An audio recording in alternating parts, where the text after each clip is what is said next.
There's a patch of land 25 acres large in League City, Texas, sitting right next to Interstate 45 that has been described as a perfect place for killing somebody and getting away with it. Over the years, a number of bodies were found. The victims were mostly between the ages of 12 years old and 25 years old. As of today, 30 bodies have been found there. Who did this? How many killers were involved? And most importantly, who were these victims? Hi, everyone. Thanks for stopping by our table of disappointment. This is How They Got Away, the show where we discuss the unsatisfying endings to your favorite unsolved or unpunished true crime and corporate greed stories. I'm your host for today, Annalise, and I am here with my co-host. It's Kelsey. I've always thought that median between the two highways would be a great place to hide a body because no one ever goes there. And now here Yeah, we are. and now here we are, and we're going to be discussing one of them. So, this case, as I've mentioned, is quite large and it's not like it's a singular case. So, Right. what I'm going to be doing is kind of breaking it down into different parts. And so, today I'm going to focus on this man named Edward Harold Bell. He has been attributed to multiple cases. He claimed to kill 11 girls, whom he referred to as the 11 that went to heaven. I I don't like that. I really don't like that at all. Also, that feels like a lie, mostly because I choose to believe serial killers aren't clever enough to come up with a rhyme. He's not a literary mastermind, so he cannot do this. No. No, I refuse.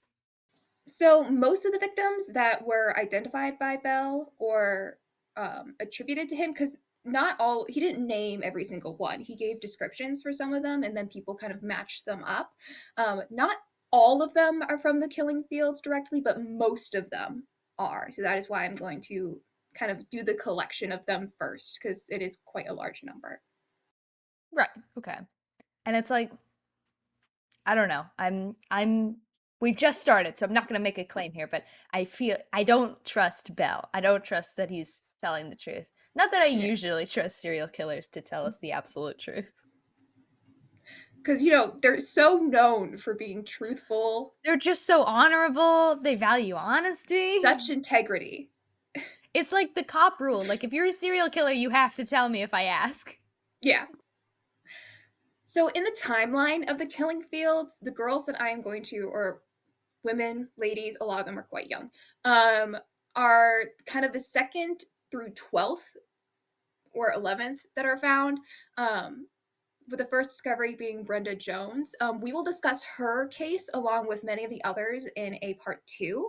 I will put it out there that one of her family members, Phyllis Southern, does believe that she may have been killed by Bell, but I'm going to focus more on the widely believed victims of Bell. Right. And these are in order of discovery, not necessarily order of burial. Yeah, it's kind of discovery. The way that it works out is it's kind of similar to like when they went missing, they were found. A lot of these people were found kind of like months after. And so instead of it being years, it was a couple of months and they kind of I, work out. I don't think this is a good burial dump then. If people are finding people only months after you've buried them, I'm going to that's say, not a though, great spot. putting it out there, like 90% of these are unsolved. Okay, fair. But as I suspect you're going to get into, I suspect there are other reasons for that. For sure. For I can see it in sure. your eyes. I see it. So it's also a lot of these are the 70s. So Sometimes the reason is it was the 70s of it all. so for today, I'm going to start with a little background on Bell before I get into his supposed victim, so we know a little bit about this guy. So Edward Bell, was born on May 26, 1939 in Texas. He alleges that his father encouraged him to commit violent crimes and to kill himself numerous times throughout his childhood. That kind of goes back to I don't necessarily trust everything a serial killer says. especially Yeah. because I think a lot of them know when they're caught that the society will look for some reason, some answer to point to, some horrible thing that happened in their childhood that explains why they are the way that they are. And the reality is sometimes people are just born like that and there's nothing you can do about it. But also, sometimes serial killers are made. Yeah. We And that don't would have certainly do any it. Yeah, and we don't have any external evidence to say anything about his father. So this is why it's always said that he alleges. So there is possible abuse. Um, by the time Bell was a young adult, he had worked as a licensed diver and then a pharmaceutical salesman. And around that time, it's an interesting combination. I like made a gesture. I was like, that's such a weird like go from one to the other. It was like, was that a plan? Like he was like, I want to be a diver and like a pharmacist, and and he set out and do those things, or did he fall into those? Very interesting. I feel like these are more like opportunities, and he's kind of swaying through different things. I wish I had just an opportunity to start working as a licensed diver. It's around this time in his young adulthood that he gets married to his first wife and then has 3 kids. Oh Lord, that's so many children for a Yes, serial killer to have. That is always. It doesn't matter how many serial killers have children because it's a lot of them, but it's always so freaky to me because you're like, ooh, ooh, oh no. his trouble with the law started in 1966 when he exposed himself to 2 young girls. So that puts him in his like late 20s, right? Yeah. Okay, so that's pretty late for that behavior to start. Usually when we talk about serial killers who have like a pattern before the killing starts, it starts a lot earlier, which on the one hand makes me wonder, especially with the dad encouraging him to commit violent stuff, if there was maybe more in his childhood that either didn't get reported or got covered up, or if like I don't want to bring like a mental like oh maybe like some kind of mental illness dropped and like that's why the way he is the way that he is, but also that would be Hmm. about the age where something would start. Not that any mental illness of any kind excuses exposing yourself in front of girls. That is such a stupid, pathetic thing to do. I'm making that claim on the internet. That's For sure. pathetic. And it's also, this is just when he's caught by the law. He could have been doing this kind of behavior for a while, and this was just the first time that he was caught. Yeah, exactly. That just seems too so late in life to just be like, you know what I'm gonna do today? Yeah. So after this incident, he was arrested and then sent to Big Spring State Psychiatric Hospital. Okay, so what did he say in an interview? Because I feel like we've talked about other people who do kind of really gross things that aren't necessarily murder, and then they just kind of give them a slap on the ass on the way out of the jail. They don't really send them to a psychiatric hospital. So what did he say in an interview that they were like, this guy needs to go to a hospital right now, especially in a time when mental illness was not very well understood, Hmm. even a little bit. I say that like we understand it so well today, but still, what about that interview made somebody go, no, no, no, no, no? You need to be seen by a professional. Well, he was soon released after treatment, and then in 1969, he would expose himself again, this time to the 13-year-old daughter of a policeman. But Annalise, the system works. I That know we're also makes so me good wonder. at rehabilitating. So good at it. But that also makes me wonder, was that purposeful on his part? Did he know it was the policeman's daughter? Is he just really stupid? Like I'm trying to understand like what about this is purposeful and what about this is just he's a pathetic sad little man who hello. What about this is purposeful? And what about this is a sad little man who gets his rocks off by being really predatory and really disgusting to little girls? For this crime, he was sent to the University of Texas medical branch, so hospitalized again. Once again, like, I don't believe that was common practice for exposure to children at the time. So what is he saying in these interviews that they're like, yeah, somebody with a medical degree needs to look at this? During this time, he would separate from his wife and was barred from contact with his children. Good. I feel like that's a win for the wife. Once you could maybe explain away as like a, oh no, it was an accident. I didn't know they were there. Second time, police officer's daughter, get out of my house. Get away from my children. Yeah.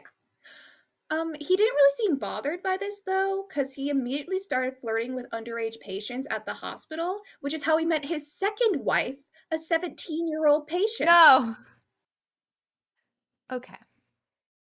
Obviously, the family was performative on his part, which is not unheard of just for the time. I feel like just having a wife and a family was just something you did for a lot of people, but especially for somebody who is not like a, I don't want to say he's like a psychopath or a sociopath because I don't know, but someone who is a predator amongst people and wants to appear normal would definitely do that. And also, we know his preference. It's younger girls, as disgusting as that is. So that doesn't shock me at all that he was like, haha, now I can just slip my way on in here. But also, there was no pediatric wing. Come on, guys. You know what he was in for, and you saw him, you clocked him talking to the 17-year-old, and no one in there was like, I don't, we should separate those people. Nope. Nobody? Oh my So God. the two were married soon after his release. Super delightful. Um, During the 1970s, he would be arrested numerous times for flashing and masturbating in front of young girls, but these cases were either dropped or he wasn't charged every time. So he got away with all of them. Okay, but he wasn't sent back to a hospital either. So, like, that only makes me question more. What about those two incidents? Was somebody like, this needs to be seen by a medical professional? Because now they're just like, we would charge him, but we're just not gonna for whatever reason. And then also, why aren't you charging this guy? He's walking in every other week. I'm sure it's like a little bit more spread out, but still, you're like, hi, Belle, exposing yourself again. Come on. And you just let him go back out. Let him go. That'll fix it for sure. Oh, yeah. Things like that sort themselves out. Hmm. He'll settle down. You know, he had a fight with the missus. That's all it was. He'll He'll settle find down. Jesus and he'll be He'll good find again. Jesus. They'll have a kid, even though he already has three. But this one, the fourth one, will settle him down. So here's where things start to intensify. I didn't see that coming, Annalise. How could the things intensify? We just said, of course, they will settle themselves out. So on August 24th, 1978, Bell had stopped his truck in front of a group of girls in order to expose himself and start masturbating in front of them. What else are you gonna do in August, you know? You know, you spot some girls, you immediately stop, park your truck, and you're like, this is the I time. want so badly one of these girls to just kick him as hard as possible in the gonads.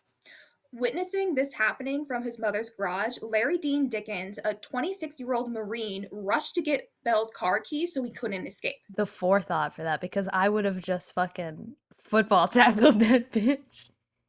Bell would take out his pistol and shoot Larry, who then collapsed in front of his mother, who had come out after hearing the struggle. Tell me Larry's okay right now. Bell would then take a rifle from his truck and come back and shoot Larry again, this time in the forehead. Oh my god. Where are the teen girls when this is happening? I assume they ran. Bell would be arrested, but he would make bail.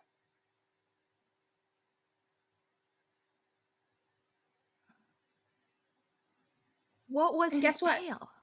He has a pattern, like, It was like I think it was like a 1,200, or no, it was like $120,000, I think was around the bail. oh my I have no words because what the fuck?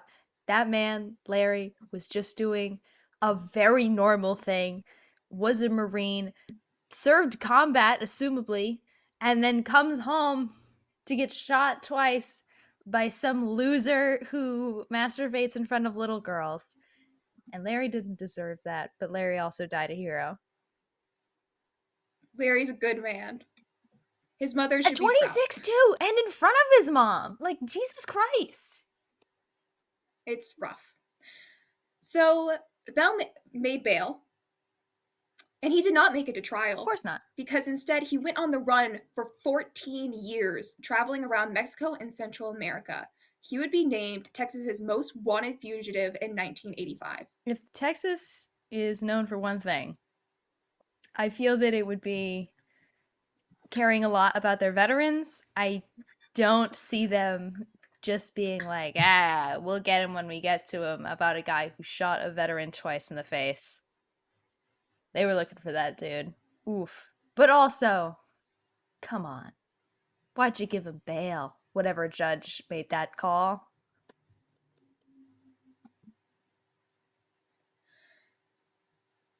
In 19 For some reason I have I don't 1922. think that's I think it's right. supposed to be 1992. In I think it is 1992. 1922, I'm going Bell to say actually traveled back in time. 19.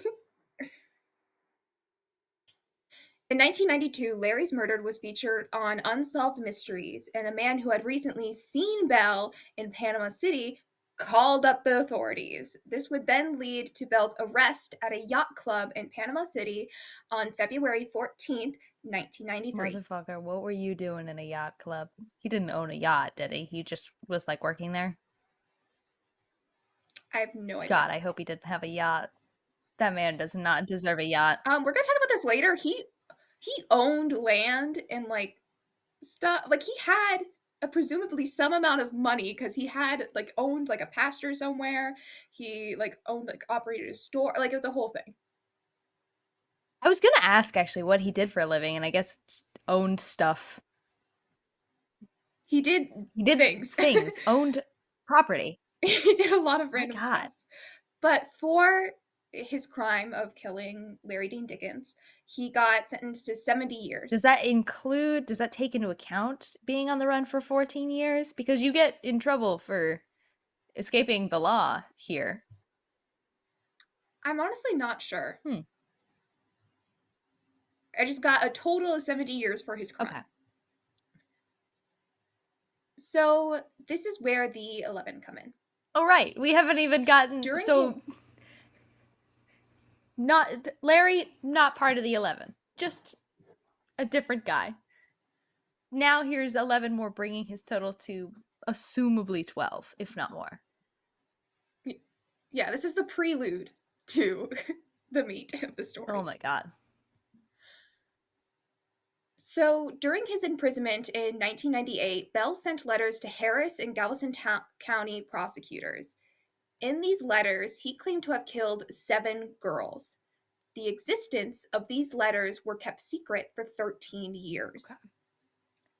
I can see that because that's the kind of thing you fact check before you release that. In July and September of 2011, Bell, who was 72 at the time, gave exclusive interviews. It was here that Bell raised the total to 11, calling them the 11 that went to heaven. Okay, so that's interesting to me because number one, he's changing the number. Number two, both 7 and 11 work in that rhyme. So that makes me feel like he picked those numbers specifically to make the rhyme work, but 11 was higher, so he thought that made him look more badass. I feel like this says more in the this is a lie category to me than it does this is the truth, Mm-hmm. but it's still early. So now we're going to get into the 11 named and suspected victims of Edward Bell. Mhm.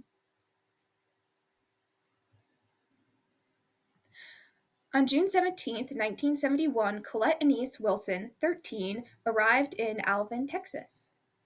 Colette came from a big family with 10 kids, and she was on her way back home from a summer band camp. Band camp. I want to know what instrument she played. I couldn't see I'm that. getting clarinet vibes. I have no reason to get clarinet Mm, vibes, but I do. Colette It could be that. clarinet. Could be that.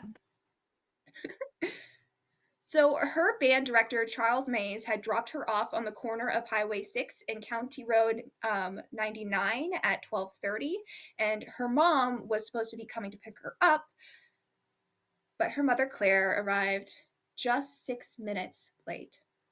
And by that time, Colette was nowhere to be I found. feel like, and we've gotten a comment on YouTube before where people are like, "Oh, kids from the '90s and 2000s always talk about the '70s and the '80s like there's some long forgotten time." But it's also like I feel like, first of all, that was 50 years ago. I'm sorry to break that to people, but also the difference in attitudes in that time shifted so much. The difference in time feels very powerful because that would not fucking happen today. Can you imagine dropping a kid off on the side of the road, first of all, and the parents not there to pick up today? And you No. leave? That would never happen. And if it did, literally everybody would point fingers at the coach and be like, what the hell? What happened here? That would Yeah. never happen today. But also, they had no reason to suspect anything would happen back then because there was no information about killings like this on a wide scale. Like nobody knew this was happening on such a wide scale. If it didn't happen Mm-hmm. in your town, you didn't know it happened. It's because of things like this happening all over the place that we did transition to this more like hyper vigilant, hyper aware of what the children, like where they are, what's happening. I mean, there's a reason that in the 90s, it's like that thing that would happen on the TV. It's like, do you know where your children are at? Exactly. And it's like, yeah, have we lost some stuff for that? There's like this culture of antitrust. Yeah. But also, maybe if people stopped killing people, we wouldn't have to do that. We just don't live in a world where Yeah. that's going to work yet. Back to Colette. At first, her family had called Colette's friends nearby, thinking that maybe she had gotten picked up by one of them, but again, she was nowhere to be found. The family called the police. Right, because this is the age of home And phones. So as they had to per, drive all the way home or to a neighbor's house and call the police. yeah, so they called the police. And as per usual, the police immediately labeled her as a My runaway, God. despite the family's protest. Yeah, I come back from band camp. I've had such a transitional experience at band camp that I am going to do something so completely out of character and I am going to run away with my clarinet. I don't know if it was a clarinet. And just leave and tell no one. That makes so much sense. Thank you, Texas's finest. It would be another 3 months until her body was found on November 26th near the Addicts Reservoir. Colette was found without clothes. She had been killed with a shot to the head. Colette was about 5'2", only about 100 pounds, so someone could have really easily overpowered her, especially a grown adult. She could have just been grabbed and thrown into a vehicle. She had had black hair and blue eyes. She was one of the three that Edward Bell listed by name in his original letters. Okay, so hang on. I need to emotionally recover from that description. But also, he does know her by name. I'm still very oscillating between whether or not he truly killed these people or not. We've only just really covered one. But Mm-hmm. knowing her by name, I think, gives it points to being true. But also, if it was widely televised, he could have just seen it as like a big, notable case that was still unsolved. Mm-hmm. I don't know. Uh, and they didn't find her with any of her stuff. Because she was just coming back from band camp. She assumably had like a luggage, at least some kind of instrument if it was not a clarinet. Clothes. Clothes that the clothes, her being naked, I think speaks for those in the true crime community. I think that speaks for itself, unfortunately. But like, where the fuck? He took her stuff and then just dumped her body? Mhm.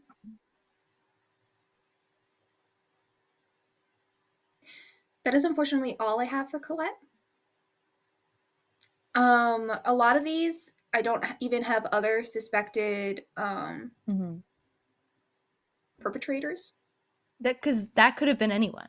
Anyone could have come across her on the road, either forced her into a vehicle or convinced her that they would give her a ride, because this was also the age where hitchhiking was pretty common. I don't know if she regularly partook in that or not, and then done what they wanted with her because they felt like it. It could have been Edward Bell. It could have been literally any other monster on the road that day. Yeah. So, found 35 yards away from Colette was Gloria Ann Gonzalez, a 19-year-old who was found on November 23rd, 1971. Mhm. She had been reported missing by her roommate from their West Houston apartment on October 23rd and had been last seen on Jacqueline Street near her apartment. Okay. So this is a few months. Remind me of when Colette went missing. That was June? Yeah, Colette went missing in June and she would be found in November Okay. on the 26th and a few days before uh, Gloria was Okay, found. so they were probably I have my order that's mixed a fine. little. So they were probably investigating one and then spread the search and found the other, is what it is.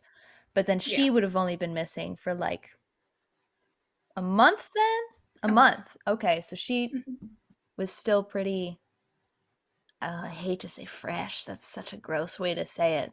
But more evidence. Let's say that there likely would have been more evidence on her Yeah, remains. yeah. Gloria is not a named victim of Bell, but he kind of matched this description of one of the brunettes. He said he had a brunette from West Houston, which Gloria was. Gloria died from blunt force trauma to her head, and that is all the information I have about her. Okay, so 13 to 19, that's kind of a jump in terms of age for a serial killer's preference, especially when it comes to Edward. I think there's a clear preference for younger women, but also if Gloria was maybe a younger looking 19, that could still fit.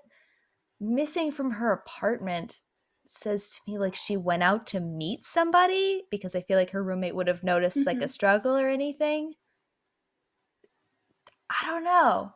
Also, the description, it's really not much.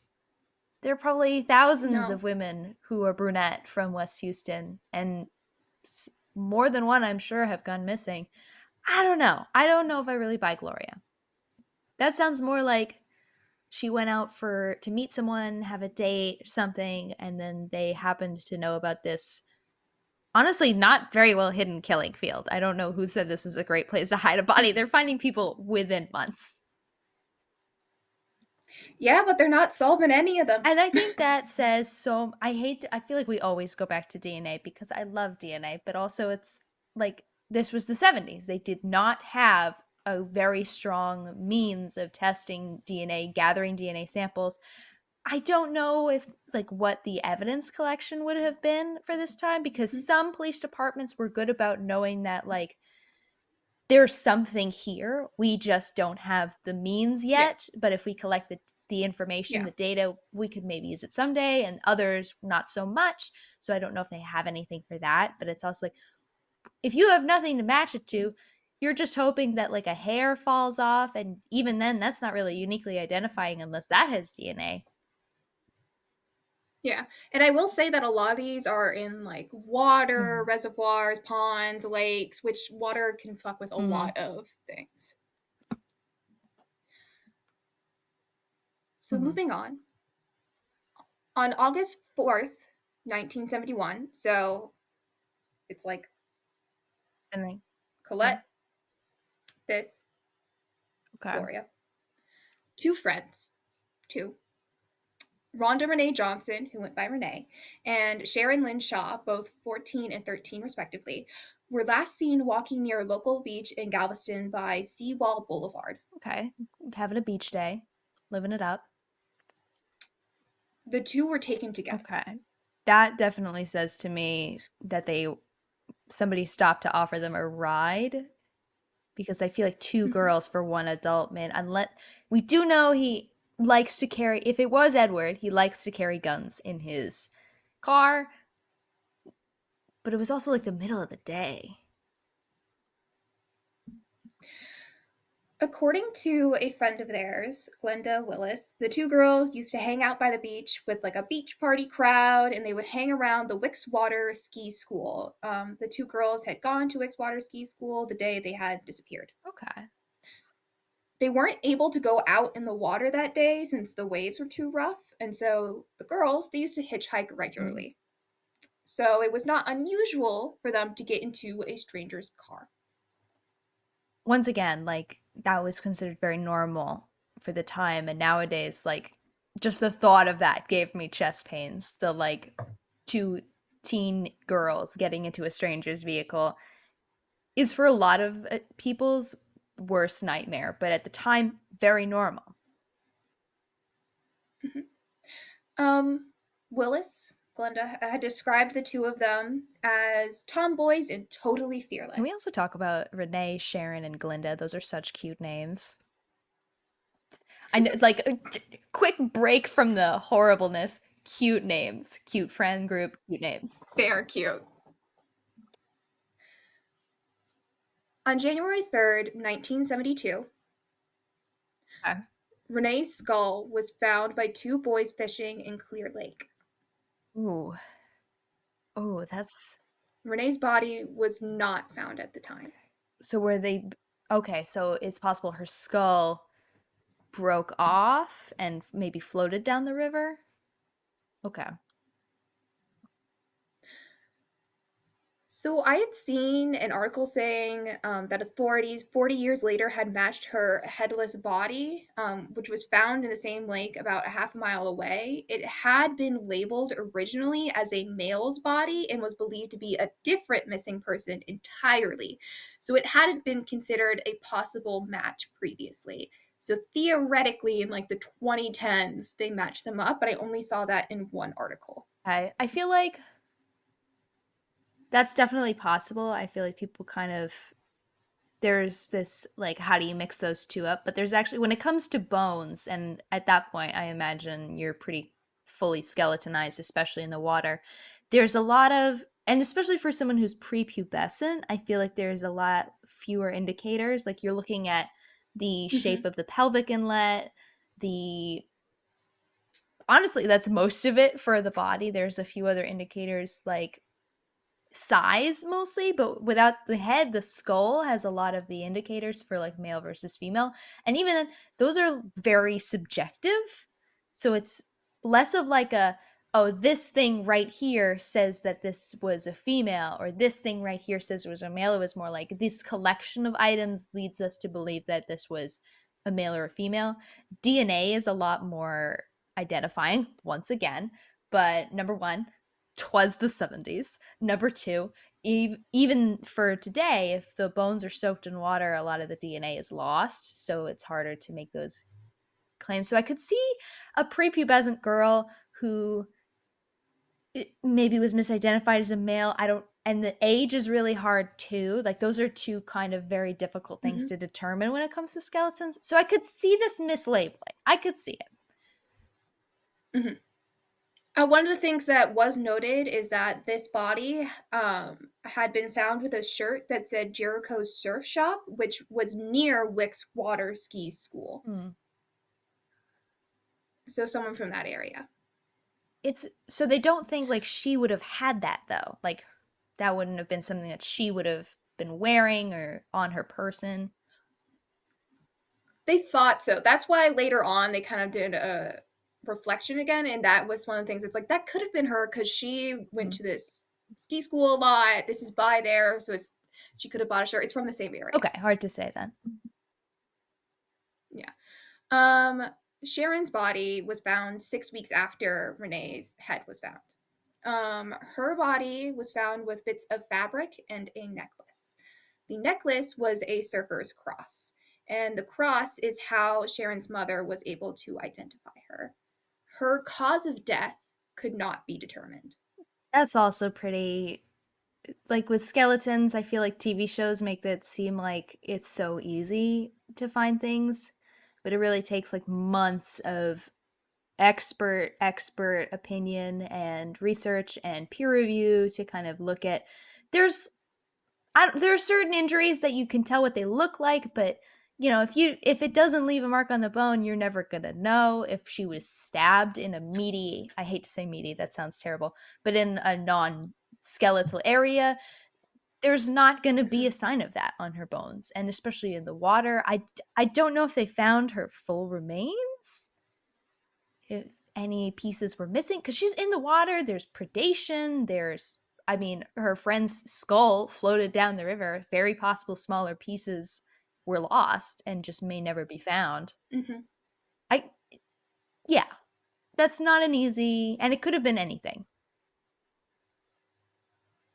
So, even though Edward Bell would later kind of confess to this crime and he would like it would be matched up, there was actually someone else who was convicted. So I'm going to get into him.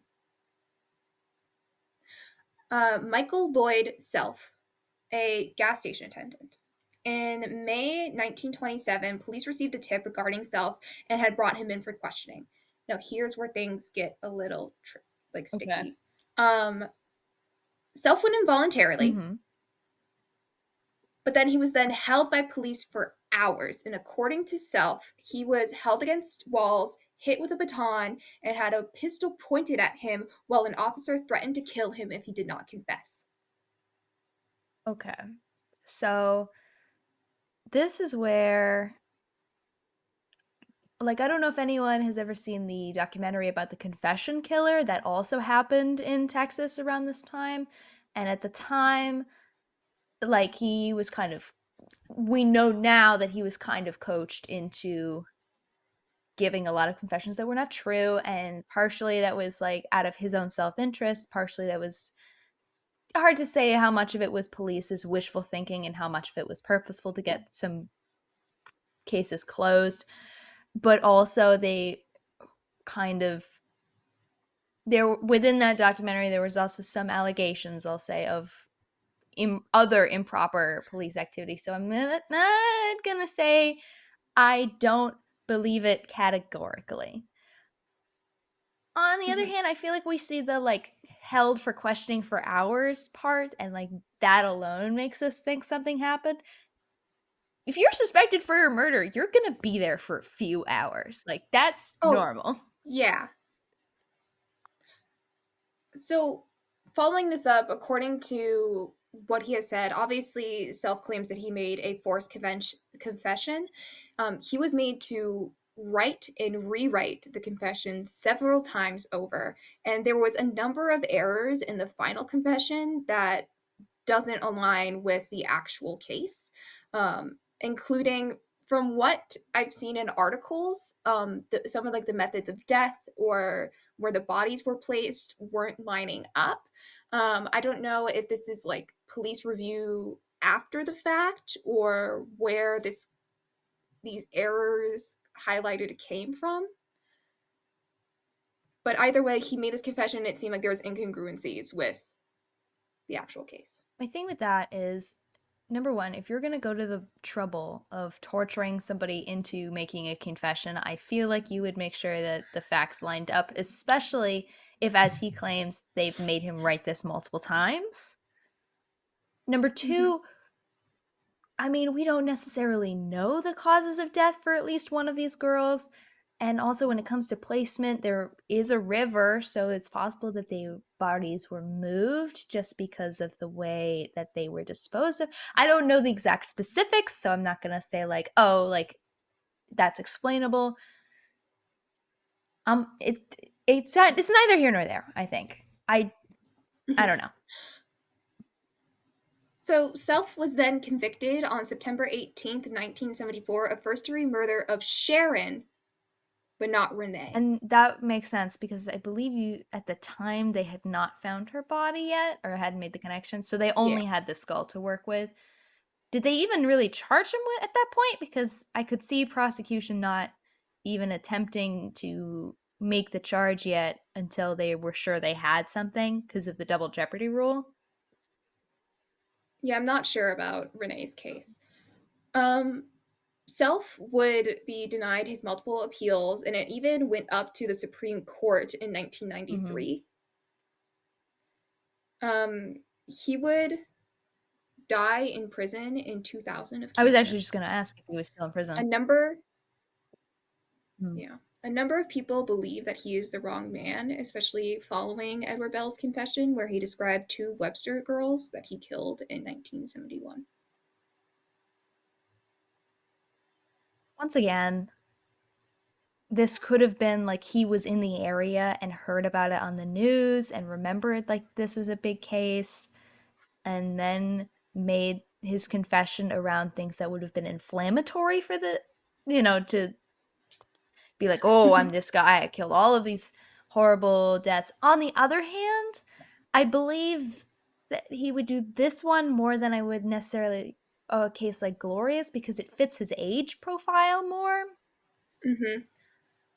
Ah, and again, that's like that is barely a description.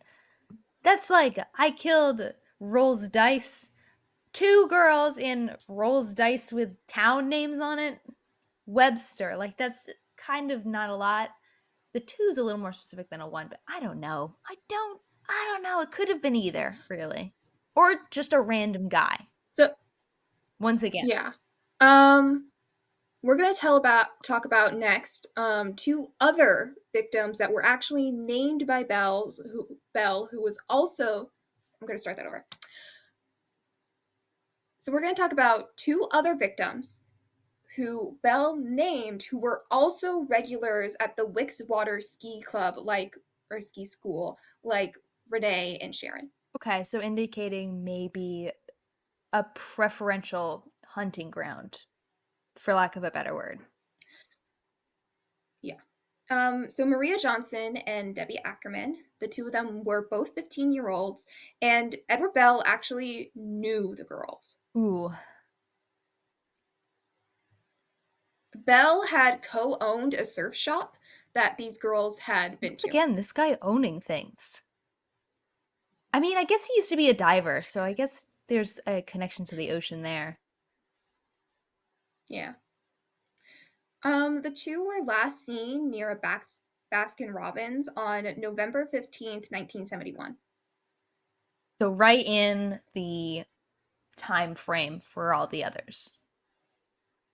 Yeah, a lot of these were like do do do do do, really I close feel to like each that other. almost says to me that it couldn't have been the same person because that is so much work for one person and so short of a cooldown period.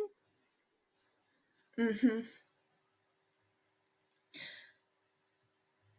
So Debbie was a water ski champion, Get and it. Maria had only recently moved to the area, and immediately the two of them became best Oh, that's friends. so sweet. The champion, the cool girl. Because she's like, I mean, if you're the champion, you've got to be like one of the coolest people in the friend group, in the club.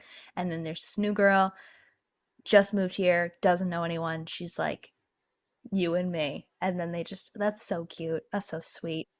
And then they go to a As Baskin they go to Robbins for Baskin ice Robbins for cream. ice cream.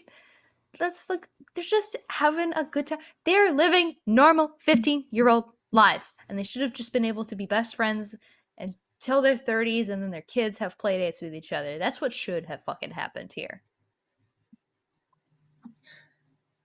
So the girls had been seen getting into a white van that day by some classmates. And hitchhiking, again, we've established this, was pretty common. And it seems like the two of them, from what others had seen, were willingly getting in and just getting a ride. It's shocking to me how many people even saw them. Like, I believe somebody saw the other two get at least into a car. The other case as well, like how many people saw not the kidnapping because it was Welling, but like the beginning of it and like didn't even think twice Mhm. about it because it was so normal. But like you're taking note of where people you care about go. Like people are seeing this, but they're just not knowing what they're seeing. Mhm. So the girls were then later found in Turner's Bayou only 2 days later. And where is Turner's Bayou in relation They're to all of the other? It's like all the same kind of swampy area.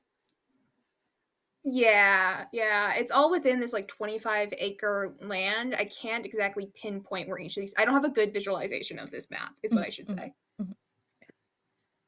Um, for the 2 of them, their hands were tied. Okay. The girls were mostly stripped. They had been raped and then shot with a .38 caliber pistol. So that brings me back to Colette's actually, because she was stripped and I believe her body was too decomposed for them to make an actual determination, but I think it can be assumed that she was sexually assaulted Colette was and shot in the Colette was shot head. in the head. I don't know that they were able to determine ballistics on that. Mm-mm, Again, like these are not from not what I like have. it's obviously this. Like these are all like very convoluted sciences. So it's I get it. But also again, and it could have been because she was also submerged. There's a possibility that she was restrained and those were removed, or it could have been of a organic material and rotted away. You would kind of see evidence of that, I would believe. But again, she was in water. I don't know. There's something about it that rings Mhm. very true to Colette's murder for me. Yeah. There was one source that said the girls, rather than dying from the gunshot wounds, had drowned after being thrown in the bayou. Oh. So they hadn't fully passed when they were, and I hate saying this, but disposed of. No, but that's exactly what it was because the person they got what they wanted out of it and they literally threw them away like they were trash and it didn't matter to whoever this was. In the only way it could have mattered, I would say, is that they might have gotten some perverse pleasure out of knowing that they were going to die that way. I don't necessarily think that's the case, Yeah. so I think that's vilifying something that doesn't need to be vilified any more than it already is. I think they just didn't care to check because it didn't matter to them. So Belle, mhm. So Bell, in a letter to the Galveston District Attorney, stated, quote, Dear Sir, I have decided to tell you that I was brainwashed into killing Debbie Ackerman and Maria Johnson in November 1971. I End was quote. brainwashed? Sir? Shut the fuck up. Okay. Again, in the age range. Again, we know he has a preference for guns. If I were to attribute any of them thus far to Bell over, I mean, again, they don't always have a another option. But if I were to say, yeah, I Yeah. could see this for this guy, it would be Colette and these two, especially since I believe these are the three that he has named by name in the In the letters. letters, yeah. Again, that could be, I don't know what internet access was like for people in prison at the time. I don't know if he could have been Googling these things and just picking like high profile cases. I don't know. I feel like too much rings true for what we know about Bell for it to be a coincidence, I think. He was during the 70s, he Oh, he was was out. out,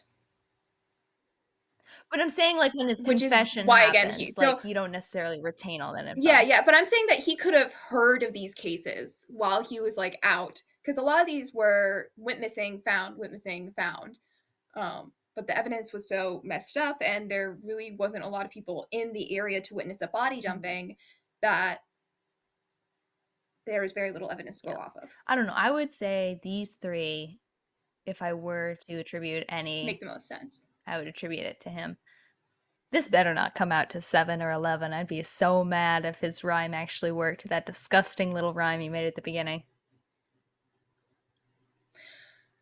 So Kimberly Raid Pitchford is our next one. She was 16 and she was named by Bell in an interview. So, in that later interview where he raised the number to 11, she was named here.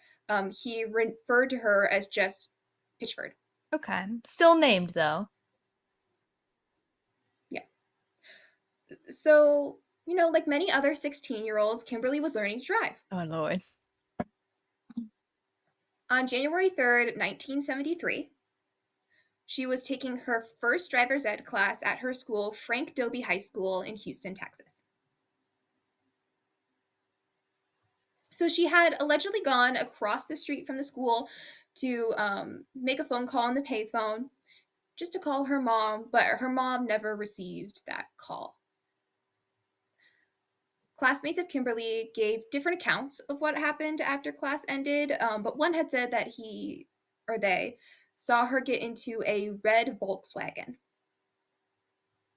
Her father says that Kimberly was a shy girl that was always good about calling home. Her just getting into a car sounded out of character. Yeah, because we've been saying hitchhiking was very common for the time, but that doesn't necessarily mean everybody was hitchhiking.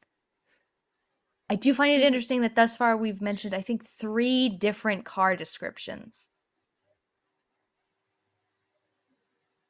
A white van, a red Volkswagen, like there's different things Yeah, happening. Her family went out that night driving, frantically trying to find her. those always get me. She would be found only 2 days later on January 5th. She was off Country Road 65 in a canal below a bridge. They didn't even try to hide her While body. she They was just missing, stopped and threw her over the side of a bridge and then kept driving. That ah, while she was missing her shoes and her watch, she still had her dress on. okay. She had been strangled to death. Two boys had found her. They had seen what turned out to be her coat on a fence the day before. And then when they saw it again later the next day, they decided to check it out. And that's when they People found need her. to stop letting their kids near this fucking 25 acre. I assume nobody goes around here anymore because the amount of boys just doing boyhood things and finding bodies in this area is horrendous. A friend of Kimberly said that Kimberly had been bothered several times by a flasher. And this person would follow them along the road that would lead to Interstate 45. And if you remember from my beginning description, that is near the Texas killing Mhm. fields. Yeah, but I don't see her getting in the car with somebody who's flashed her before. And it sounds like she probably willingly got in the car, unless it was at gunpoint and no one could tell from that distance. Because that's possible that it Mm-hmm. appeared willing but wasn't. Yeah, that is all I have for Oh my God. Kimberly. And flashers, like, because that's a stalker at that point. Because from what I understand, the usual pathology of flashers is they do what they're going to do and then they like run away because they're little baby Yeah, yeah, cowards. yeah. They get their thrill and then they Yes. leave. But it does kind of come back when it comes to Bell to his penchant for exposing himself to young girls, for sure. He did mention her by name. It doesn't really fit with any of the other girls that I feel more strongly about him doing something to. I don't know. It could have been she just also had her own stalker as like what is it? It's like 1 in Mhm. 3 people get a stalker in their lifetime. Like it's a horrendously high number. And Yeah. they just like nobody knew what to do about stalkers, so nothing happened until it escalated too far. Mhm. They wouldn't I feel like a stalker wouldn't take her watch though. That feels more robbery, unless it was made to look like a robbery. I don't know. Moving on to the next duo. A lot of duos. Yeah, this is our third duo. Georgia Gear was 14, and her best friend Brooks Bracewell was 12 on September 6, 1974, when they went So a couple missing. years now, because I think the last one was 72, right? So the last one, Kimberly, was Ah, 1973. And then Maria Johnson and Debbie Ackerman were at the end of, so it's like Maria Johnson, Debbie Ackerman were at the end of 1971. Kimberly was at the very beginning of 1973, and now we're at 1974. So we did have a crunch of a bunch of them in like 1971 in like the last 6 months of mhm. that year. Okay, so it's slowed down, which again points to me that these were not the same person because serial killers don't slow down, they speed up. Mhm. So the two of them were last seen at a store in Dickinson called the U Totem. This store was mere minutes away from Bell's pasture property. Again, he's just owning The things. girls had made, I don't know. So the girls had made a quick bus trip from a bus stop near the houses and then walked along a trail that went through some trees, which was a regular trip for the girls. This was not weird for them to do. They were just kind of walking down to get Yeah. snacks. It's just like maybe a sleepover is happening, they're getting ready, getting all set up. Yeah, this when you said like a trail through the woods, I was like, oh yeah, this is like every other weekend or something. This is not new. Yeah. So the town of Dickinson's was so small that they actually didn't have a police station. So the good old Galveston's police department took responsibility for the case. And when I say responsibility, I say it sarcastically because it was immediately labeled as a runaway case. Hey mom, me and my friend we're gonna go get snacks. We'll be right back. Runs away? I hate that they do that because that is code for I don't care and I don't want to waste time looking for two young people. And it's like I don't get it. I've never gotten it. If it's a runaway, it's a child who has run off into the Yes. world, and you're totally fine with just waiting for them to get hungry and come home on their own. Are you insane? Do you know what world? Clearly, they don't know what world we live in because Bell's property's right over there. Literally, the logic of being like, oh, they ran away, minutes away, is a serial killer's home. What the fuck? And it's like, what? I'm gonna go on a That is literally one of the things I wrote. nonsensical rage of what what even if it is a runaway. I don't care that you're spending tax dollars on looking for a runaway child who should not be unattended out in the world. Even if it was through their Yes. own volition, they're children. The entire point of children is that they need an adult, even if they don't think so. Oh my god. I mean, yeah, if someone runs away enough times, maybe you should be looking at their assigned adult and double checking that that's all on the up and up. But like, come on, Yeah. come on. So, Yeah, that yeah, kid's got the street deputy who went, smarts. Just they'll be back. What? God, I'll let you move Kelsey's on now. pissed. But I'm so mad. This isn't just about this. It's about a lot of things. A lot of different crime So cases. the deputy who went to the parents' house to create the report only wrote up a paragraph stating that Georgia convinced her friend to run away and that was it. Why did we? Sorry, not done. Why'd we decide Georgia was the aggressor? Like, what if her friend was the one who wanted to run away? Not that I think either of these girls wanted to run away. Georgia was 2 Oh, years okay. older. Oh, okay. So we saw that and we were like, oh, yeah, yeah, yeah. Obviously, the older one convinced the younger one that they were going to run away. No Yeah, idea about where they would have obviously. run away. None of that. They'll come back Nope. when they're hungry. Nope. How old are these girls? How old are these Yeah. girls, Annalise? Yeah, 14 and 12. 14 and 12. They know what they're doing. They know how to, like, they know how to run away. They've never done it before, but I'm sure they know what they're doing. They'll be back. No worries. They were going to get snacks. They were They're stocking stocking up. up. Well, okay. I could see a police officer who doesn't care making the argument that they were going to go get supplies so that they could run away. But come on. Come on. Why would you, if you're planning to run away, go to a place that you go to Yeah. regularly? Kids are sneakier than that. Anyway. Anyway, so the police wouldn't do anything for this case for another 2 months. And when they did do a follow up interview with Brooke Bracewell's mom, the officer continued to label Brooke's daughter as a runaway during I the would have interview. punched that cop straight in the fucking face. I don't have children, but I imagine what I am feeling is like the tiniest sliver of the righteous indignation that the mother of an actually missing child would feel.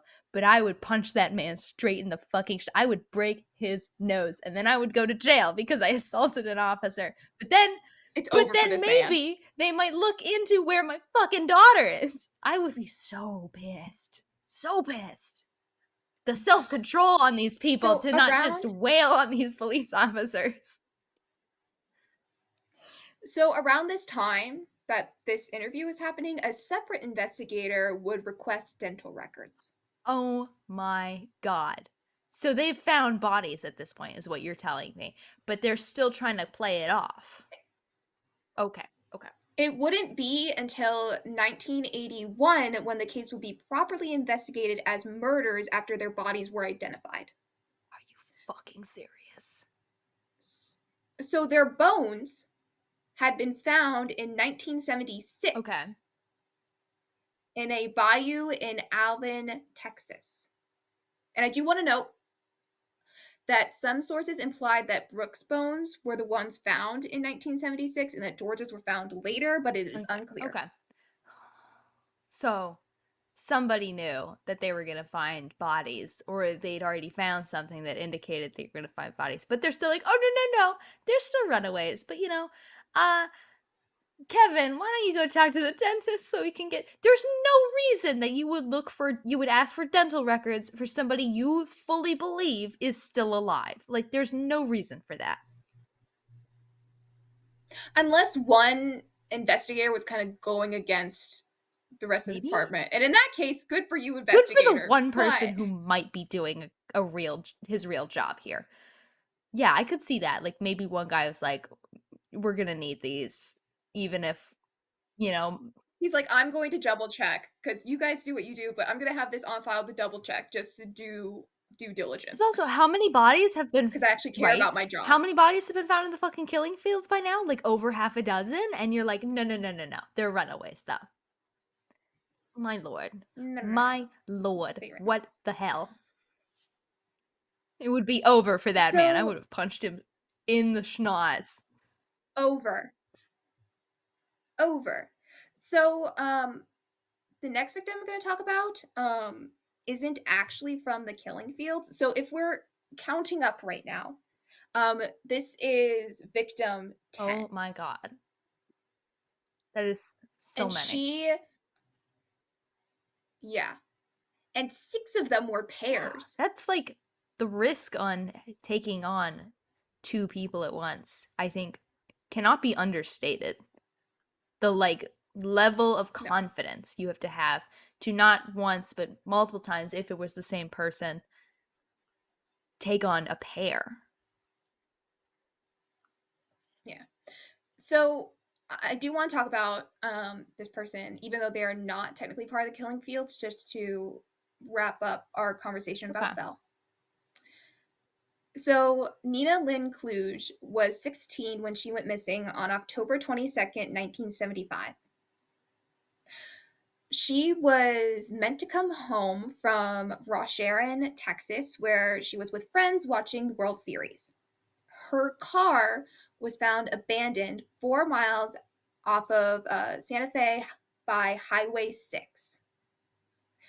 The car was found quickly, from what I understand, but there were no clear clues. It just seemed like it was kind of like pulled over and like nothing weird was going on. Her body was found only a month later on Thanksgiving Day by two hunters near Highway 382. Once again, I don't know what the current culture in this area is, but I have to imagine people have stopped going to this fucking 25-acre stretch. At least I hope so, because that is so many people finding bodies. And I feel like I do not want to start my day going, am I mentally prepared to find a body today? Because the answer is always no. But okay, so they don't think anything was So wrong with her Nina, car?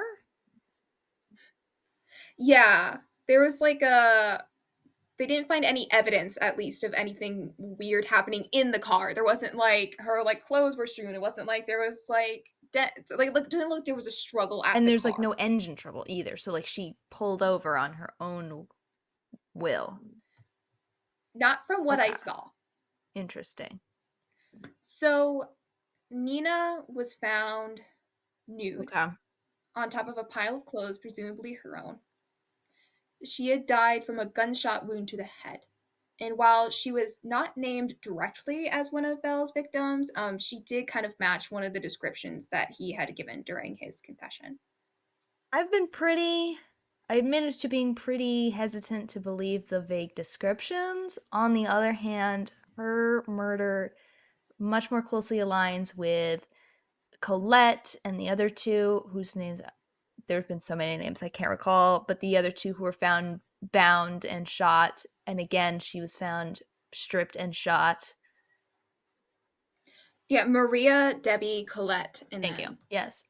Nina. So I'm more prone to believe that if not Belle, those four were all killed by the same person.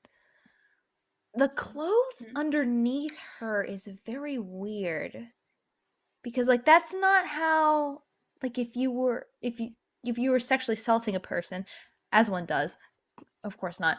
But if as you were like they wouldn't end up underneath her, like that sounds like something you would have to do afterwards. Like you so whatever happens in the car and then you bring her clothes out and then put her on top of the clothes. That just is like a Mm-hmm. very weird little detail. I don't think it really means anything crazy that's helpful to determine who it is, but No. it's a weird thing that I'm stuck on. So we don't have a lot of information on Bell's supposed 11th victim. He says that the girl was from Houston, had red or blonde hair, that he killed her around the same time as the other victims in the mid 1970s. And that is all we have. Again, that description is basically nothing. But also, her murder ties pretty well with Marie, Debbie, and Colette's. I'm not necessarily saying I'm positive Belle killed them, but I do think there's a connection between those four that doesn't necessarily exist with all of the others. So I am more inclined to believe the same person killed them, and it is weird that Belle Mm-hmm. couldn't call out some of them by name. Yeah. I don't know. So what happened to Belle? I want him to have been eaten In by rats. If it's not that, I will be disappointed. So in 2017, A&E put out, I think it was a six-part series about the 11. And during this time, Bell had like different interviews, and he actually recanted his statement, saying that at the time he made the confession, he was suicidal and wanted the death sentence.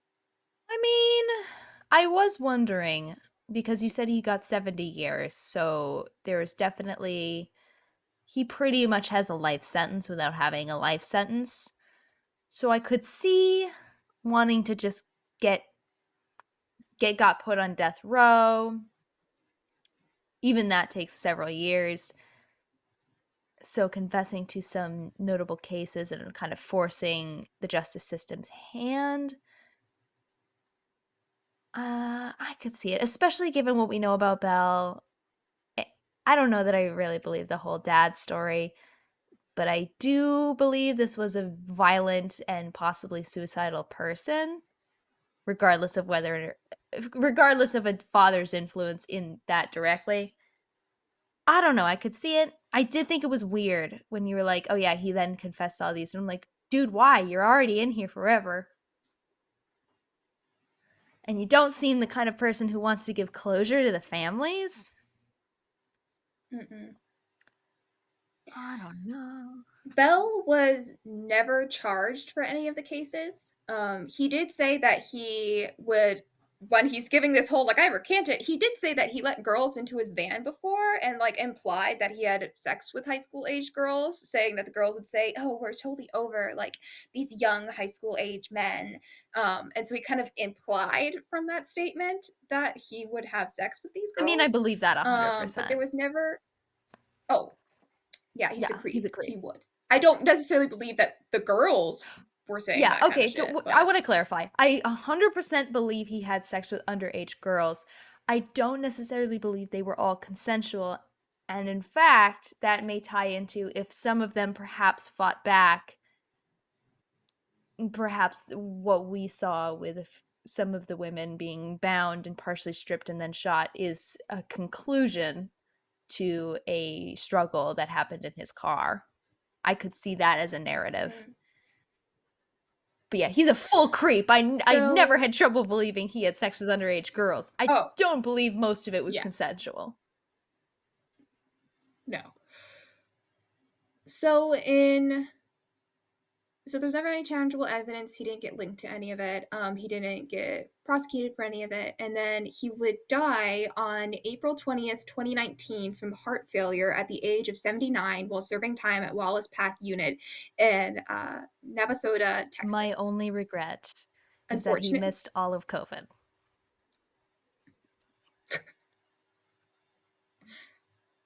Unfortunately, all 11 of these cases that we've discussed today, from what I can tell on some of the limited coverage of some of these cases, are still unsolved unless you count Self's confession for Sarah or for Sharon's murder. For that one, I don't believe it was Belle, but I don't necessarily believe it was Self.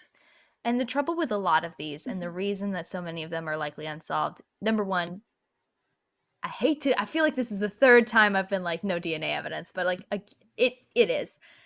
But it's also that's the case with so many of these kind of random attacks, because I feel like a lot of these are hitchhiking, random attacks, is that there's no human connection. There's no motive outside Mhm. of I just want to hurt people. There's no Mhm. alibi. No, like one person out of my suspects doesn't have an alibi. There's just like the only thing you have to tie to these people to their crimes is DNA. And if you don't have that, you have diddly squat.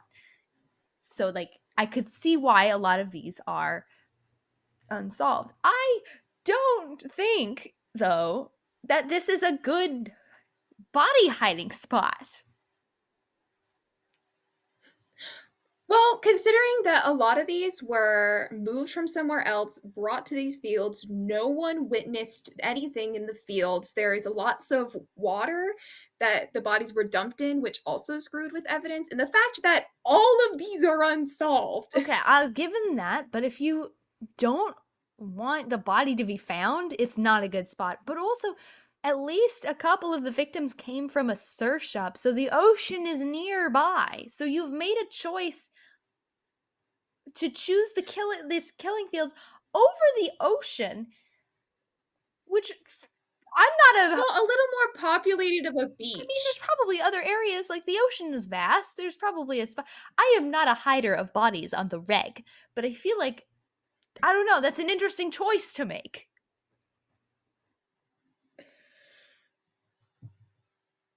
So, anyway, in part two, we will follow the timeline a little more closely than we have with this one. This one is kind of like a chunk in the middle after the first case.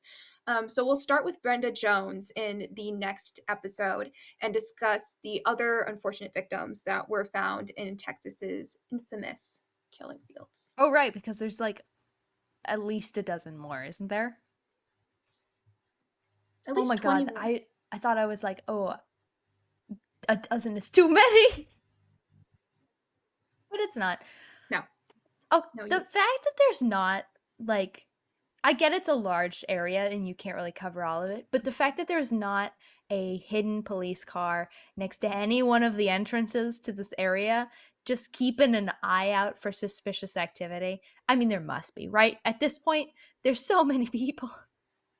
Come on, guys. It's just like a forested, fielded There should just area. be like a team whose only job is to ninja their way through the woods and then just pop out and be like, "Hey, stranger, what are you doing with that trash bag?" Over 25 Yes, yes, acres. Annalise. I want a team of ninjas to just stalk the woods at night and wait to see if they find someone dumping a body.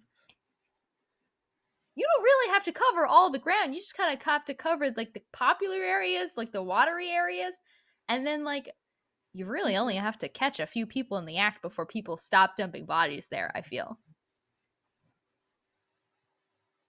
So I didn't describe our table. Oh, you didn't. I feel like it's kind of in my imagination, it's been like a dark, foggy, kind of wooded, kind of marshy area by I think I imagine like the Mhm. lake and that our table is there and our table's kind of sinking into the mud a Cinema. little. Does Texas have Everglades? It's not like an Everglades, but it's like a swamp. We're in like a swamp. Are there alligators? Does Texas? One of those types of. Yeah. So that's all I have for you today. And we'll catch you guys in the next one with more of these cases. And I'm sorry that this is so unfortunate and so unsolved.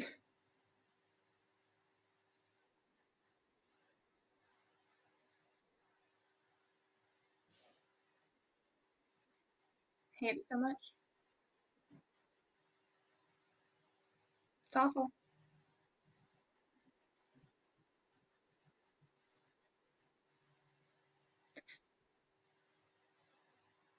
We'll see you guys in the next one. Bye.